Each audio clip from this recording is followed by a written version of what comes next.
तो चलिए दोस्तों, 22 और 23 जुलाई को बनने वाले हरियाणा करंट अफेयर के जो क्वेश्चन हैं, दोनों ही दिन के क्वेश्चंस आज की वीडियो में हम रिवीजन करेंगे। और दोनों दिन के जो इम्पोर्टेंट क्वेश्चन हैं वो हमने इस वीडियो में शामिल किए हैं ताकि वीडियो ज़्यादा लंबी ना हो सके और आपके हरियाणा करंट अफेयर के इम्पोर्टेंट क्वेश्चंस आपको मिल जाएँ। तो चलिए शुरू करते हैं।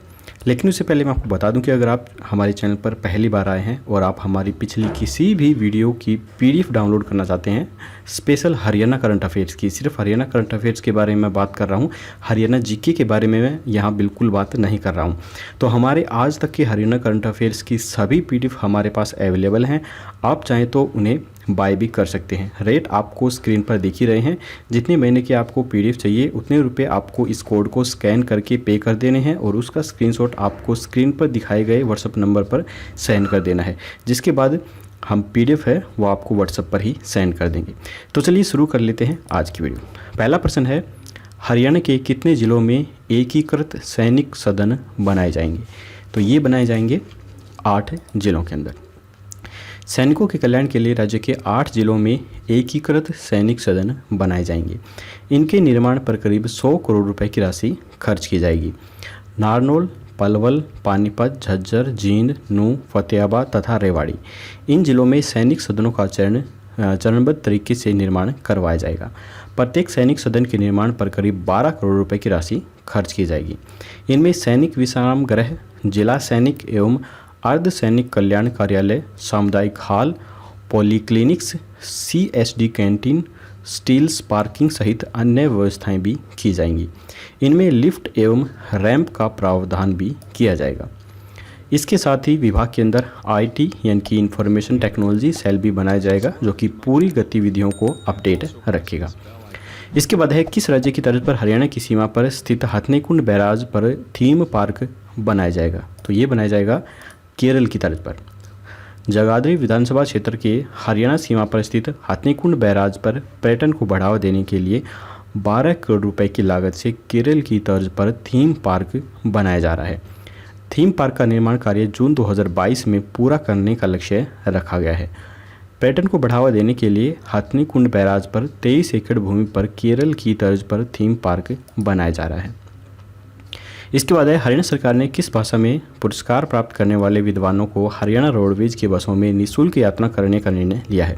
तो ये निर्णय लिया गया है संस्कृत में पुरस्कार प्राप्त करने वाले विद्वानों के लिए।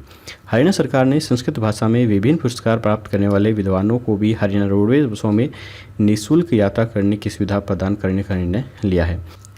इसके साथ ही मुझे एक और क्वेश्चन यहाँ पर याद आ गया है जो मैं इस वीडियो में आपके लिए शामिल नहीं कर पाया, लेकिन मुझे करना चाहिए था। खैर मैं आपको बता देता हूँ, जल्दी ही हरियाणा सरकार हरियाणा रोडवेज के अंदर अब जो मैनुअली टिकट दी जाती थी वो मैनुअल की बजाय अब मशीनों के द्वारा दी जाएगी। जिस प्रकार से राजस्थान रोडवेज के अंदर मशीन लगाई जाती हैं उसी के द्वारा टिकट निकलती है, तो वो भी जल्दी ही हरियाणा सरकार शुरू करने जा रही है। जल्दी ही उसे शुरू कर दिया जाएगा और ये इसलिए किया गया है क्योंकि टिकटों के अंदर बहुत ही ज़्यादा घपलाबाजी होती थी और ऊपर जो अधिकारी बैठे होते थे वो नकली टिकट जारी कर देते थे और जो पैसे हैं वो सब खुद ही डकार जाते थे, यानी कि खुद ही जब्त कर जाते थे। तो उसको ध्यान में रखते हुए जल्दी ही हरियाणा के अंदर जो मशीनों के द्वारा टिकट है वो बनना शुरू हो जाएगा और सभी रोडवेज के अंदर जीपीएस सुविधा प्रोवाइड की जाएगी। और हो सके तो शायद आपको एक ऐप भी देखने को मिले हरियाणा रोडवेज का, जिसमें आपको हरियाणा रोडवेज की लाइव लोकेशन भी देखने को मिलेगी, जिससे आपको ये भी पता रहेगा बिल्कुल ट्रेन के जैसे कि जो बस की फ़िलहाल जो लोकेशन है वो कहाँ पर है। तो ये एक अच्छी सुविधा भी जल्दी ही शुरू होने जा रही है। खैर चलिए हम चलते हैं अपने क्वेश्चन की तरफ। आगे है, प्रदेश के सरकारी संस्कृत कॉलेजों व संस्कृत बोर्ड के गठन के अलावा संस्कृत विश्वविद्यालय की स्थापना भी की गई है। हरियाणा संस्कृत अकादमी के निदेशक डॉक्टर दिनेश शास्त्री ने बताया है कि आचार्य सम्मानों की श्रेणी में अब तक 29 आचार्यों और गुरुकुल संचालकों को सम्मानित किया जा चुका है। हरियाणा संस्कृत अकादमी ने संस्कृत विद्वानों के लिए यूट्यूब चैनल की सुविधा शुरू कर दी है और जल्द ही संस्कृत विद्वानों के लिए ऐप भी शुरू किया जा रहा है। इसके अलावा हरियाणा संस्कृत अकादमी के द्वारा निकाली जाने वाली पत्रिका हरि प्रभा को भी ऑनलाइन किया गया है। इसके बाद हरियाणा में राज्य स्तरीय महिला पुरस्कार स्वरूप कितनी राशि दी जाएगी? तो ये दी जाएगी 1,50,000 रुपये की राशि। हरियाणा की महिला एवं बाल विकास राज्य मंत्री श्रीमती कमलेश ढांडा ने कहा है कि राज्य सरकार ने महिला सशक्तिकरण व समाज में रोल मॉडल के रूप में कार्य करने व विभिन्न क्षेत्रों में उल्लेखनीय उपलब्धियां प्राप्त करने वाली महिलाओं से राज्य स्तरीय महिला पुरस्कार के लिए आवेदन आमंत्रित किए हैं। जिन पुरस्कारों के आवेदन आमंत्रित किए गए हैं उनमें इंदिरा गांधी महिला शक्ति पुरस्कार, कल्पना चावला शौर्य पुरस्कार, बहन सन्नो देवी पंचायती राज पुरस्कार, लाइफ टाइम अचीवमेंट अवार्ड तथा ANM नर्स महिला, MPW व महिला खिलाड़ी भी शामिल हैं। इस पुरस्कार के स्वरूप प्रशस्ति पत्र व 21,000 से 1,50,000 रुपये तक की राशि भी नगद दी जाएगी। इसके बाद हरियाणा सरकार ने सिविल अस्पताल के अलावा किन अस्पतालों के स्तर पर भी दिव्यांग प्रमाण पत्र की अनुमति देने का निर्णय लिया है, तो ये लिया गया है उपमंडल अस्पताल। राज्य सरकार ने सिविल अस्पताल के अलावा उपमंडल अस्पतालों के स्तर पर भी दिव्यांग प्रमाण पत्र की अनुमति देने का निर्णय लिया है। दिव्यांग व्यक्तियों के अधिकार अधिनियम 2016 के प्रावधानों के तहत इस निर्णय से दिव्यांग व्यक्तियों के घरों के पास स्थित विभिन्न सरकारी स्वास्थ्य सेवाओं में मेडिकल बोर्ड के द्वारा दिव्यांग व्यक्तियों का मूल्यांकन और प्रमाणित करने में सुविधा व लाभ भी मिलेगा। इसके बाद हाल ही में हरियाणा के किस जिले में डिस्ट्रिक्ट पंचायत रिसोर्स सेंटर बनाया गया है, तो ये बनाया गया है भिवानी के अंदर। भिवानी में DPRC district panchayat resource centre बनाया गया है। ग्राम पंचायतों के विकास कार्यों के सही लेखा जोखा होने सहित विकास कार्यों पर लगाई गई राशि में पारदर्शिता स्पष्ट नजर आएगी।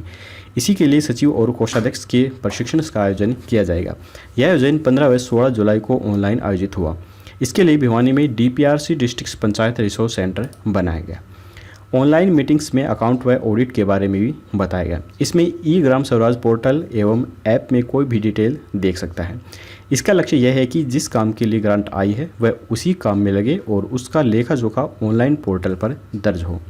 इसे कोई भी आम व्यक्ति देख सकता है। इसे देखने के लिए ग्राम स्वराज ऐप और पोर्टल लिखते ही साइट खुलेगी और पंचायत की ID पासवर्ड देखते ही सारा खाका सामने आ जाएगा। ग्राम पंचायत में पारदर्शिता लाने के लिए देश के प्रधानमंत्री नरेंद्र मोदी ने इसे 24 अप्रैल 2020 में लागू किया है। इसके बाद हरियाणा राज्य एथलेटिक्स चैंपियनशिप में किस जिले के खिलाड़ियों ने कुल 14 पदक जीते हैं, तो ये जीते हैं हिसार के खिलाड़ी ने। एथलेटिक्स हरियाणा के द्वारा करनाल के कर्ण स्टेडियम में आयोजित जूनियर अंडर 20 हरियाणा राज्य एथलेटिक्स चैंपियनशिप में हिसार के खिलाड़ियों ने बेहतरीन प्रदर्शन करते हुए 4 स्वर्ण, 4 रजत और 6 कांस्य पदक के साथ कुल 14 पदक जीतकर हिसार जिले का नाम रोशन किया है। एथलेटिक्स हरियाणा के महासचिव राजकुमार मिटान ने बताया है कि 400 मीटर हर्डल लड़कियों में निर्मल पूनिया ने रजत पदक प्राप्त किया है। इसके बाद हरियाणा के किस जिले के सागर जागलान अमेरिकी पहलवान को हराकर विश्व चैंपियनशिप बने हैं, तो ये बने हैं पानीपत के रहने वाले सागर जागलान। पानीपत के सागर जागलान 80 किलोग्राम भार वर्ग में अमेरिका के पहलवान जेम्स मोकलर को 4-0 से हराकर विश्व कैडेट कुश्ती प्रतियोगिता जीतकर चैंपियनशिप बने हैं। सागर जागलान मूल रूप से नोलिया गांव के रहने वाले हैं। 18 जुलाई से हंगरी में विश्व कैडेट कुश्ती चैंपियनशिप हुई थी। सागर जागलान ने 80 किलोग्राम भार वर्ग में 4-0 से अमेरिकी पहलवान को हराया था। सागर जागलान की कुछ उपलब्धियां हैं वो मैं आपको बता देता हूं। एशियन अंडर 15 कुश्ती चैंपियनशिप में इन्होंने स्वर्ण पदक जीता हुआ है। इसके अलावा स्कूल नेशनल कुश्ती प्रतियोगिता में भी स्वर्ण पदक जीता हुआ है। कैडेट कुश्ती प्रतियोगिता में 2 रजत पदक जीते हुए हैं। 2 बार भारत केसरी का खिताब भी इन्हें मिल चुका है। इसके बाद है दिल्ली से करनाल तक रैपिड मेट्रो रेल लाइन से के कितने स्टेशन बनाए जाएंगे, तो ये बनाए जाएंगे 17 station. Delhi Panipat rapid metro rail line के करनाल तक विस्तार के बाद मेट्रो स्टेशन भी तय कर लिए गए हैं, जिनके अंदर दिल्ली से करनाल तक 17 मेट्रो स्टेशन बनेंगे। इसमें करनाल में 3 स्टेशन होंगे। इसके बाद हरियाणा के किस जिले में आयुष्मान योजना के तहत नया पायलट प्रोजेक्ट शुरू किया गया है, तो ये किया गया है अम्बाला के अंदर। स्वास्थ्य विभाग अम्बाला की ओर से आयुष्मान योजना को लेकर एक नया पायलट प्रोजेक्ट शुरू किया जा रहा है।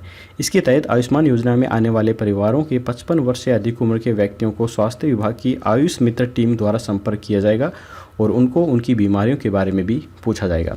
इसके बाद मरीज को निःशुल्क इलाज के लिए नज़दीकी स्वास्थ्य केंद्र पर आने के लिए प्रेरित भी किया जाएगा। तो आज के हरियाणा करंट अफेयर के क्वेश्चंस यहीं पर ख़त्म होते हैं। अब हम देख लेते हैं कल के प्रश्न का आंसर। कल हमने आपसे पूछा था कि हरियाणा में किस जिले को एजुसिटी, मेडिसिटी और फिल्म सिटी के रूप में विकसित किया जाएगा, तो इसका जो राइट आंसर था वो था पंचकुला को विकसित किया जाएगा। तो चलिए अब देख लेते हैं क्वेश्चंस ऑफ द डे। हाल ही में किस जिले में नेचर कैंप थापली में पंचकर्म वेलनेस सेंटर का उद्घाटन किया गया है, तो यहाँ पर 4 ऑप्शन है, करनाल, पंचकुला, अम्बाला या फिर हिसार। आपको राइट ऑप्शन हमें कमेंट बॉक्स में बताना है। तो चलिए आज की वीडियो यहीं पर ख़त्म होती है। वीडियो पसंद आई तो लाइक जरूर कीजिएगा। कल फिर मिलेंगे ऐसी ही नई वीडियो के साथ, तब तक के लिए जय हिंद जय भारत।